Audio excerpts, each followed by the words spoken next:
Lockdown मेरे जो बेटे थे उन्होंने सीखना शुरू किया फैशन फोटोग्राफी, और उसके बाद में मुझे लगा कि मुझे इसकी हेल्प करनी चाहिए, लेकिन मुझे ये नहीं पता चल रहा था कि मैं हेल्प कैसे करूं। और उसी दौरान में इसको एक भी मॉडल नहीं मिल रही थी जिसके ऊपर ये प्रैक्टिस कर सके।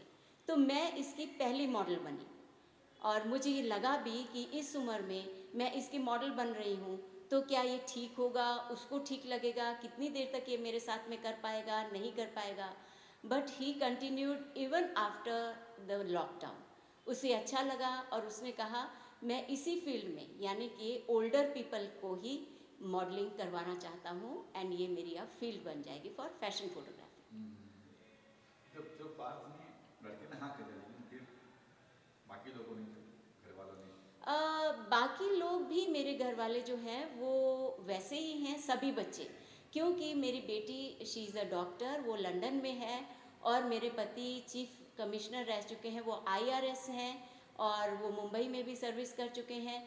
और रादर जब से मेरी शादी हुई है, मैं 20-21 साल की थी, तब से उन्होंने ही मेरी पूरी पर्सनैलिटी को ढाला है। तो उनके तो मना करने का सवाल ही नहीं होता, सभी का सपोर्ट था। जी, ये जो मॉडलिंग के कभी सोचा था इसके पहले, मतलब कोविड के पहले लगा था कि मैं मॉडल मुझे बनूंगी, कभी सोचा था कि? एक्चुअली ऐसा है कि मेरे रास्ते में बहुत बार ये चांसेस तो आ रहे थे। बचपन में एक सपना था, मेरे फादर एक आर्मी ऑफिसर थे, मदर जो थी वो बहुत ज़्यादा एजुकेटेड नहीं थी लेकिन बहुत मॉडर्न थी। लेकिन हुआ क्या कि उन्हें ये डर लगा रहता था कि इस लड़की को एक्टिंग में और मॉडलिंग में बहुत इंटरेस्ट है। हमारे टाइम पे ये इतना इजीली होता नहीं था, इतना इजीली जाने नहीं दिया जाता था हम लोगों को ये सब करने के लिए। तो इसके लिए उन्हें ये डर लगता था कि कहीं ऐसा ना हो। उस टाइम स्टोरीज आते थे, यू रिमेंबर एक मूवी भी था राजेश खन्ना का, जिससे घर से भाग जाते हैं असरानी कहीं पे और बहुत बुरे हाल हो जाते हैं एक्टिंग के लिए। तो वैसा वैसा उनको लगता था कि बच्ची के घर से भाग ना जाए, तो वो मुझे कभी बताते नहीं थे कि whether you have any caliber और नॉट।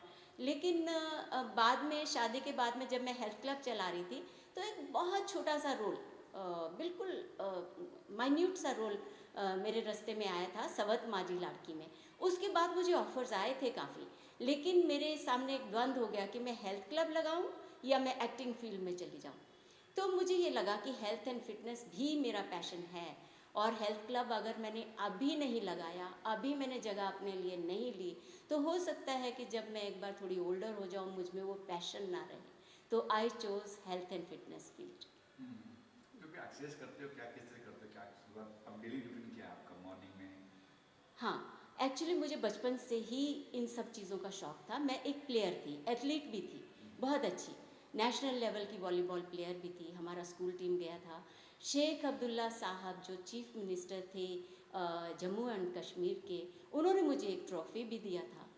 तो ऑल दीज थिंग्स। लेकिन क्या होता है हिंदुस्तानी लड़कियों के साथ में कि जैसे ही वो थोड़ी बड़ी हो जाती हैं, शादी हो जाती है, तो हमारी परवरिश ही ऐसी की जाती है कि हमें अपना ससुराल संभालना है, जो हस्बैंड कहेगा वही करना है। By the grace of God मेरे हस्बैंड मुझे बहुत अच्छे मिले, जो उस वक्त में भी बहुत मॉडर्न सोच रखते थे। उन्हें नहीं ये अच्छा लगता था कि मेरे में अगर कोई कला है तो मैं घर में बैठूं। लेकिन क्योंकि ट्यूनिंग ऐसी थी ना, मन वैसा ही था कि अभी शादी हो गई है, अभी घर में बैठना है, अभी ज़्यादा कुछ करना नहीं है। तो ऐसे में कई बार मेरा वेट बढ़ गया, कई बार मैंने कम किया। बच्चे होने के बाद में 108 केजीज टच कर जाता था। फर्स्ट बच्चा होने के बाद में तो मुझे बहुत मेडिकल इश्यूज हो गए थे। तो उन सबको मैंने एक्सरसाइज से ही ओवरकम किया। तो ऑफ एंड ऑन मैं एक्सरसाइज की तरफ तो जाती थी, बट एक रियलिटी में जिम क्या होता है, एक्सरसाइज कैसा करना चाहिए, ये मुझे पता चला जब यहाँ पे हमारे पूना में एक हेल्थ क्लब खुला। फिर मैंने वो ज्वाइन किया, और उन्होंने मुझे इंस्ट्रक्टर बनने का चांस भी दिया, और बहुत अच्छी तरह से मुझे ट्रेन किया हर एक चीज़ में, और मैंने भी वो ट्रेनिंग बहुत अच्छी तरह से ली। अब सुबह से लेकर शाम तक ऐसा होता है मेरा रूटीन कि मैं अर्ली मॉर्निंग उठ जाती हूँ, then I do my meditations, और उसके बाद में मैं घर के लोग जो हैं उनके लिए ब्रेकफास्ट वगैरह देख लेती हूँ। Then I relax for around 5-10 minutes. 12 o'clock और 12:30 I start my exercising routine, अगर मैं हेल्थ क्लब नहीं जा रही हूँ और घर पे ही हूँ तो। और घर पे भी उतने रिजल्ट मिल जाते हैं जितने हेल्थ क्लब में मिलते हैं। तो इसलिए फिर मैं शुरू कर देती हूँ। I do around 2 hours of bench workout, वो स्टेप वर्कआउट कहते हैं ना, 2 घंटा वो करती हूँ। थोड़ा सा बैंड के साथ में स्ट्रेचिंग या डम्बल्स करती हूँ, और ये मैं कर लेती हूँ अराउंड 3-3:30 बजे तक। After that I relax again for some time, and then evening is my stretching time, तो मैं स्ट्रेचिंग्स वगैरह करती हूँ, and that makes me very happy. और शाम को फिर इनको डिनर वगैरह दे के इट इज़ रिलैक्सिंग टाइम, चाहे मैं थोड़ा सा सोशल मीडिया देख लेती हूँ या कुछ और। लेकिन एक बात तो है कि मैं डाइट का भी बहुत ध्यान रखती हूँ। I don't let anything go wrong with my diet. Fridge का खाना मैं बिल्कुल नहीं खाती, फ्रेश खाना मैं खाती हूँ, पानी भी मैं फ्रेश बाहर का ही पीती हूँ। और उसके बाद में अगर मुझे भूख नहीं लगी है तो मैं नहीं खाती हूँ। I don't get tempted even if I go out, you know. So ये सब चीज़। जंक फूड तो बिल्कुल नहीं। जंक फूड बिल्कुल नहीं, पर इसका मतलब ये भी नहीं कि अगर बच्चे खा रहे हैं और वो चाहते हैं कि मैं थोड़ा सा टेस्ट करूं, क्योंकि मेरे ब्रदर के ग्रैंड चिल्ड्रन हैं, they are very attach to me, थोड़ा सा कुछ मुंह में डाल दें तो मैं ये भी नहीं करती कि नहीं नहीं ये बहुत ख़राब है या कुछ है, because you have to wean them out. आपको उनको डराना नहीं पड़ता है, उनको थोड़ा थोड़ा करके हटाना पड़ता है। अच्छा, वो फर्स्ट डे जब आप रैंप वॉक पे आप चले थे, क्या था? एक्साइटमेंट था उसको, नर्वस थे क्या फर्स्ट डे? फर्स्ट दिन एक्साइटमेंट तो था, लेकिन डर भी था।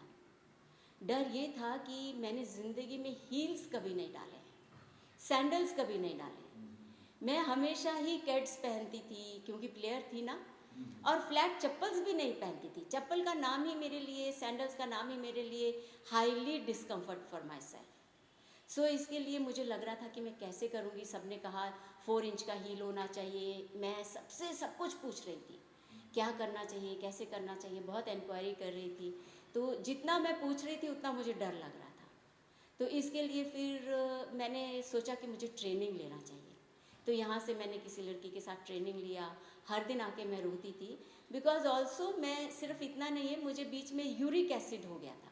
उसके कारण मेरे पाँव के बोन्स थोड़े बाहर निकल गए, जो बहुत पेन करते थे। तो उसके कारण नीज़ का भी थोड़ा थोड़ा मुझे लगता था कि कहीं स्टैंड कर पाएंगी कि नहीं। तो एप्रीहेंशन बहुत ज़्यादा था, आप फियर भी नहीं बोल सकते, बट लॉट ऑफ एप्रीहेंशन। फिर जब मैंने फर्स्ट टाइम रैंप वॉक किया तो मैंने अपना वो रैंप वॉक देखा, it was more like a pehlwan's walk than anything else. तो वो मैंने देखा कि ये तो बिल्कुल अच्छा नहीं लग रहा है, ये मज़ा नहीं आएगा। लोग ये कह के एक्सेप्ट कर सकते हैं कि ओ शी इज़ 65, उस टाइम में 65 की थी, oh she is 65, at least she is trying and all that. पर फिर मैंने अपने आप को अच्छी तरह से ट्रेन किया, और मुझे फिर अच्छा लगा, means I could walk well. सबसे पहले आपको ब्रेक कब मिला? किसके लिए आपने सबसे पहले रन वॉक किया? एक्चुअली स्पीकिंग, मैंने सबसे पहले एक थोड़े छोटे इंस्टीट्यूट के लिए, मुझे अभी उसका नाम नहीं रिकलेक्ट हो रहा है, उनके लिए किया था गोवा में। और लेकिन वो कोई बहुत बड़ा चीज़ नहीं था ऐसे, बट आप कह सकते हो मेरा first big break last year June में था, विच वॉज दीवा पैजेंट्स। तो उनके लिए मैंने सबसे पहले जो है वो रैंप वॉक किया फॉर मिसेस इंडिया के लिए। मिस्टर इंडिया की तैयारी कैसे की थी आपने? जैसे आपने कहा कि बहुत तकलीफ हुई, कैसे तैयारी की थी, कैसे आप? हाँ, उसका भी जब मेरे को पहले वो छोटे छोटे जो मैं कर रही थी सीखने के लिए, तो मैंने देखा कि नहीं चला जा रहा है, थोड़ा तकलीफ़ हो रहा है। घर आके मैंने उनको बोला कि भाई आपने सिखाया तो कुछ नहीं और मुझे आता भी कुछ नहीं है। तो उन्होंने कहा कि नहीं नहीं, चलते चलते खुद आ जाता है। But I told myself ऐसा नहीं होगा। I have already enrolled into diva pageants. अगर वहाँ पे परफॉर्मेंस अच्छा नहीं हुआ या किसी दया भाव में आके उन्होंने मुझे क्राउन देना चाहा, तो मैं एक्सेप्ट नहीं कर पाऊँगी। मुझे परफॉर्मेंस करना है और मुझे एक्सेल करना है। और मेरा कंपटीशन अपने से बहुत छोटी बच्चियों के साथ भी था, you know like 45-50 years old, वहाँ से शुरू होता है एलिट कैटेगरी, अप टू आगे कितना भी ईयर्स तक हो सकता है। तो फिर तब मैंने अपने आप को ट्रेनिंग करना शुरू किया। उसके लिए मैंने बहुत कुछ सीखा। उसके पहले मुझे ये नहीं आता था कि सोशल मीडिया कैसे यूज़ करते हैं, ये मालूम नहीं था कि बॉडीकॉन ड्रेस क्या होती है, और ये ड्रेसेस जो फैशन वॉक के लिए पहने जाते हैं, ये ड्रेसेस का महत्व क्या है, ये क्यों पहनने चाहिए, क्या होता है ये सब कुछ, सैंडल्स क्यों पहनना चाहिए, हील इतना ऊंचा क्यों होना चाहिए, और स्ट्रैप जो है वो इलास्टिक का नहीं होना चाहिए लेकिन दूसरा लेदर का ही होना चाहिए, ये सब क्यों होना चाहिए।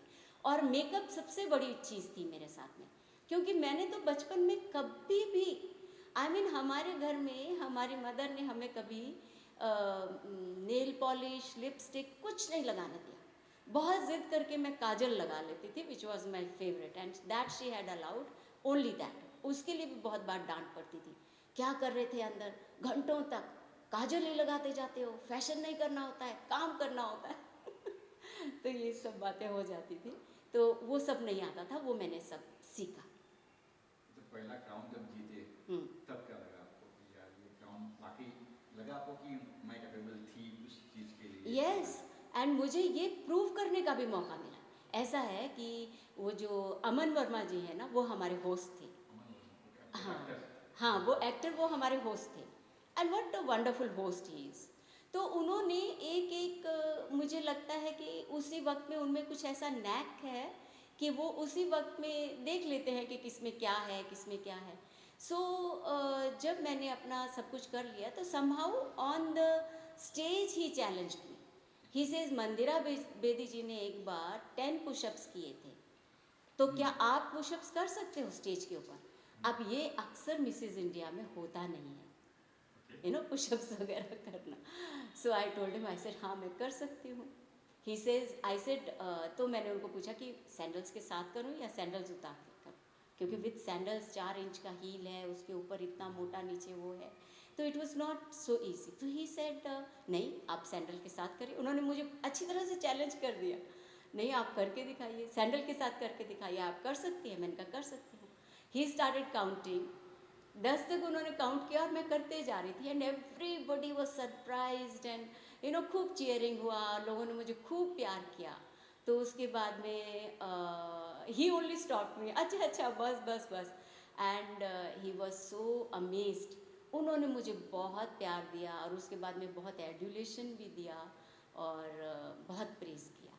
तो मुझे ये लगा कि मैंने अपार्ट फ्रॉम मैंने जो क्वेश्चन आंसर्स जो टैकल किए थे और जो मैंने अपना इंट्रो दिया था, मुझे ये लगा कि मैंने अच्छा किया है और मुझे ये क्राउन एक्सेप्ट करने में बहुत मज़ा आया।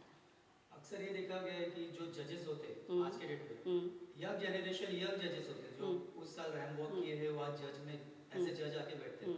तो जब आप रैंप पे हो या आपसे क्वेश्चन आंसर होता है, तो उनको जब एज के बारे में पता चलता है, आप जब ब्यूटी देखते हैं, तो किससे आपको कॉम्प्लीमेंट मिला है, या जैसे वो ताजुब में पड़ जाते हैं कि यार ये एज में भी आप ये सारी चीज़ें कर रहे हो? ये तो अभी मेरा हर दिन का चीज़ हो गई है।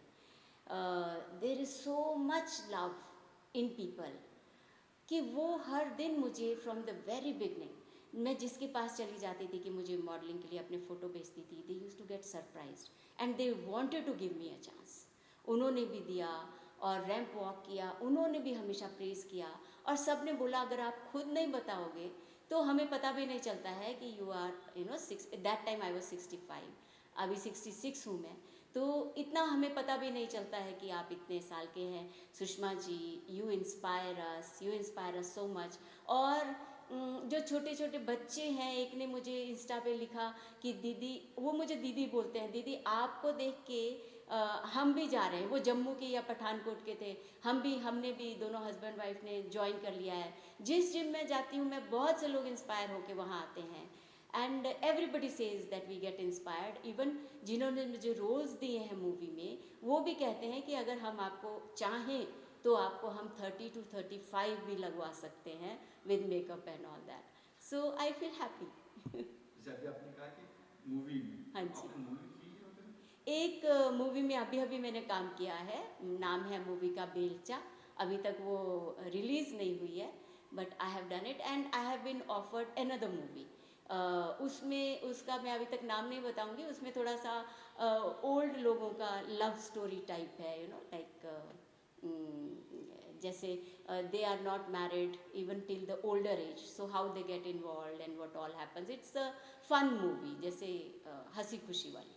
अच्छा, आज भी कहीं ऐसी औरतें हैं जो चाहती है मॉडलिंग करना, एक्टिंग करना इस एज में आफ्टर 60, उन्हें क्या टिप्स देंगे, क्या मैसेज देंगे आप? उन्हें सबसे पहले मैं कहूँगी, देखो देर तो बिल्कुल नहीं हुई है, देर कभी नहीं होती है। और शांति से सबसे पहले अपने फिटनेस पे ध्यान दो, अपने को कम से कम 1 या 2 साल दो, अपने नीज अच्छे करो, अपने हिप बोन्स को थोड़ा स्ट्रेंथन करो, जिम जाइए, थोड़ा थोड़ा सा एरोबिक्स भी कीजिए, थोड़ा एजिलिटी आ जाती है अपने अंदर ना, स्ट्रेचिंग से फ्लेक्सिबिलिटी, पोस्चर ठीक हो जाता है। नहीं तो कैसा है, हम ऐसा झुक के ही बैठ जाते हैं और फिर वो बात नहीं बनती, क्योंकि मॉडलिंग में पोस्चर इज़ अ मस्ट। तो वो सब मैं कहूँगी अपने को 1-2 साल दीजिए। अगर आपकी हेल्थ अभी भी ठीक नहीं है, उसको ठीक कर लीजिए, कोई हमें देर नहीं हुई है। और मॉडलिंग में कोई शक्ल नहीं देखता है हमारी, कोई सुंदरता भी नहीं देखता है, ब्यूटी भी नहीं देखता है, हमारा कॉन्फिडेंस देखता है। और वहाँ सभी के पास सभी के लिए जगह है, बिकॉज़ कहीं पे हमें कोई गरीब इंसान बनना है, कभी हमें थोड़ा मिडिल क्लास लोअर। अभी ये मत सोचिए कि अगर मैं इस तरह की दिखती हूँ कि मैं हर रोल में फिट हो जाऊँगी, नहीं। कभी कभी मुझे ऐसा आता है कि मैम हमें गरीब लुक वाला चाहिए, तो वो लुक अगर मुझे आ नहीं सकती है तो I am unfit for that. या कभी कभी ऐसा होता है कि मुझे सुपर रिच चाहिए, अगर मैं उसमें फिट नहीं हूँ तो मुझे नहीं मिलेगा वो, है ना। तो इस तरह से हम सभी के लिए काम है। आप अपने फिटनेस पे ध्यान दीजिए, अपने आप को बाहर निकालिए। और जो लेडीज़ ये बोलती हैं कि हमारा परिवार नहीं मानता, हमारे बच्चे नहीं मानते, तो let me tell you one thing, हम औरतों में इतनी शक्ति है कि हम सबको मना सकें, हम में वो नैक है, हम जैसे चाहे ज़िंदगी जी सकते हैं। फ्रस्ट्रेट होने से, अपने आप को तकलीफ़ देने से कुछ नहीं होता। धीरे धीरे आप कंडीशन सिचुएशंस वैसे बनाइए, अपने परिवार को प्यार दीजिए, उनकी पूरी केयर कीजिए, तो उसके बाद में when you are so caring, so loving, तो वो खुद ही आपको ग्रो करने देना चाहेंगे। मुझे देख के बहुत लेडीज़ ने स्टेप लिया है, बहुत आदमियों ने कहा कि हम चाहते हैं हमारी वाइफ्स आपकी तरह बाहर आए, मैंने उनको गाइड किया। और बहुत से बच्चों ने कहा कि जैसे पार्थ ने आपको आगे बढ़ाया है, हम भी अपनी मम्मा के लिए कुछ करना चाहते हैं, प्लीज़ टॉक टू हर। और मैंने ना जाने कितने 100 लोगों से अभी तक इसके बारे में बात की।